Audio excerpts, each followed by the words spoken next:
Yo, what's up, family? Hopefully this video here touch a lot of people out there that got strife, that got conflict with someone, no matter where that person may be, in your family, at your job, in your neighborhood, on the basketball court, at the gym, wherever. Because it happens, unfortunately, right? Unfortunately, these things happen.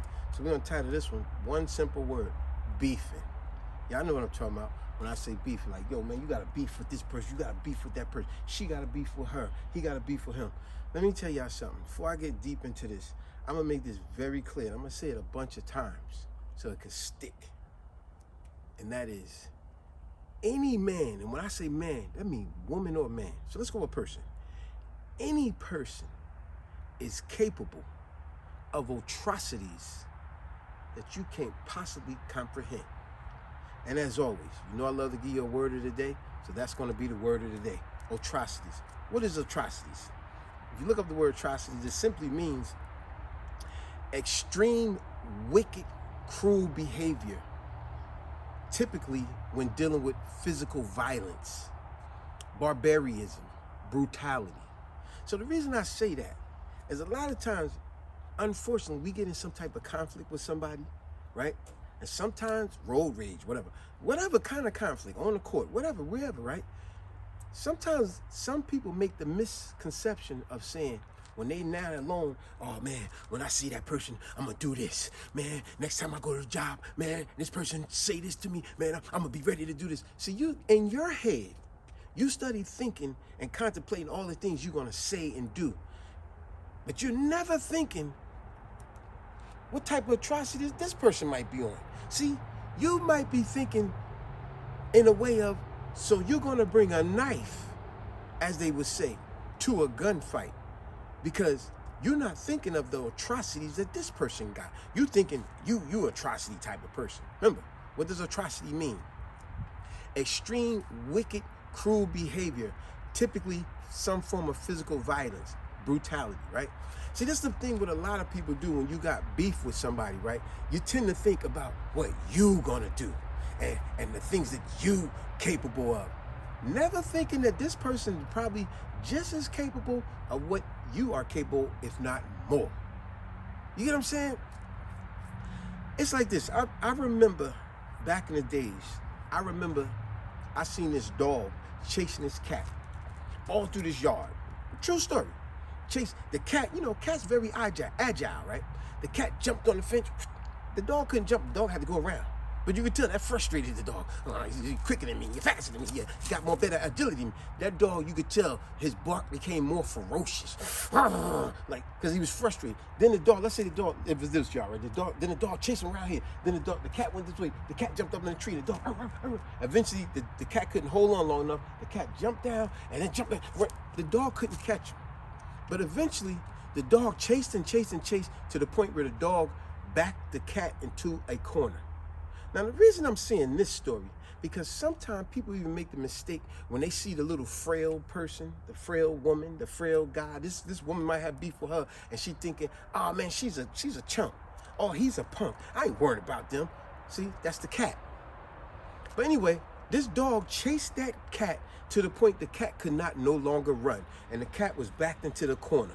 And we all know what happened when they say you back into a corner. Now you got no choice but to fight. And that's what happened. That big dog that chased that cat to the point where the cat had nowhere else to run. Now the cat had to fight. Remember what I said earlier? Any person is capable of atrocities that you can't possibly comprehend. Stop sleeping on people.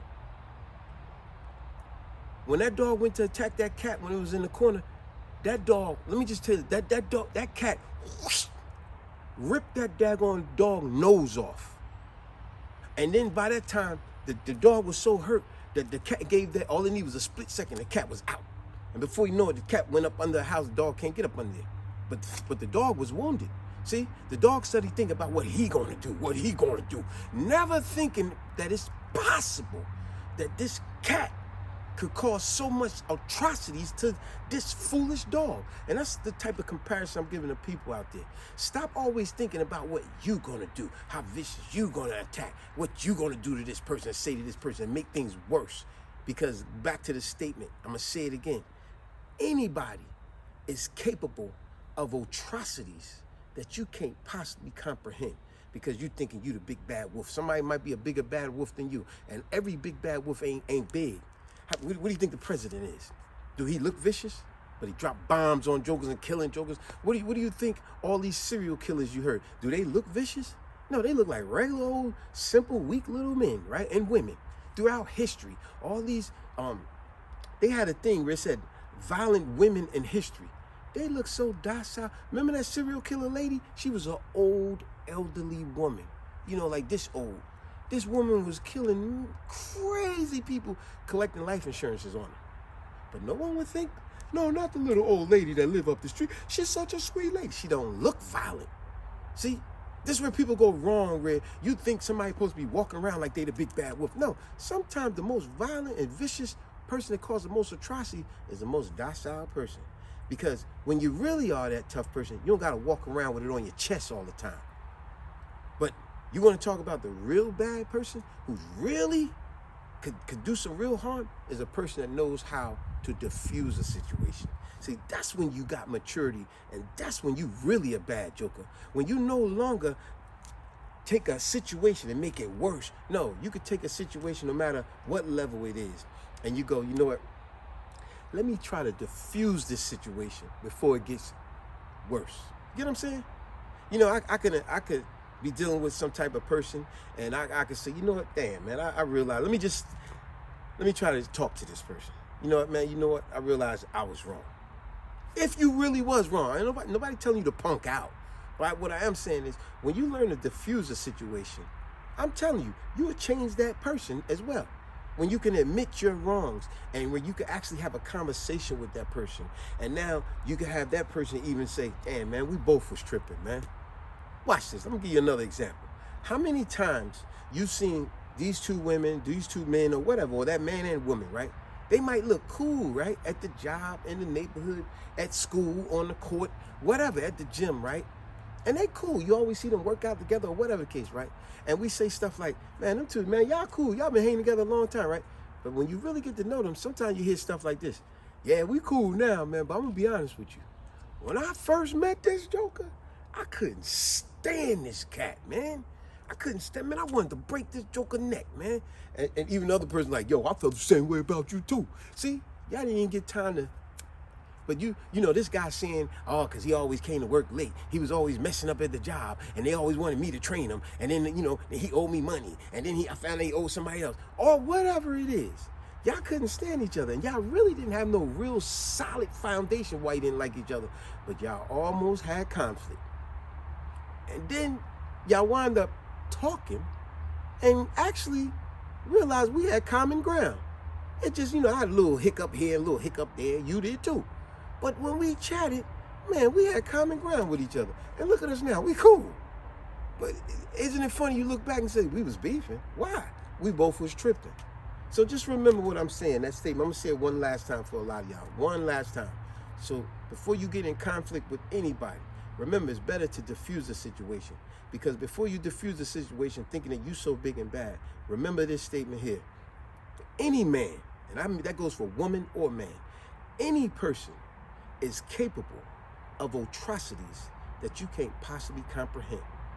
Like I said before, you think throughout history, all these people that committed all these crimes, you think they walked around with like a big bad? No, these be the people smiling in your face with a suit on, all these white collar workers. They the biggest criminals in the world, taking people funds and all, shutting down economies and everything. But they wearing a suit and a tie and smiling in your face. Look at all these lawyers, suit and a tie and smiling in your face, and then jerk you around, right?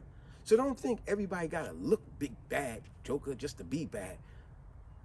But it's even better when you learn how, with maturity, to diffuse a situation. Trust me, you'll be more happy with yourself. Like, man, I was able to change that person in a positive way. And it make me feel better that, you know, I avoided, as some would say. Man, I dodged a bullet on that one. Look, man, this joker cool now, but man, we was about to really go at it. It's a great thing to diffuse a situation rather than to elevate a negative situation to get worse. Peace.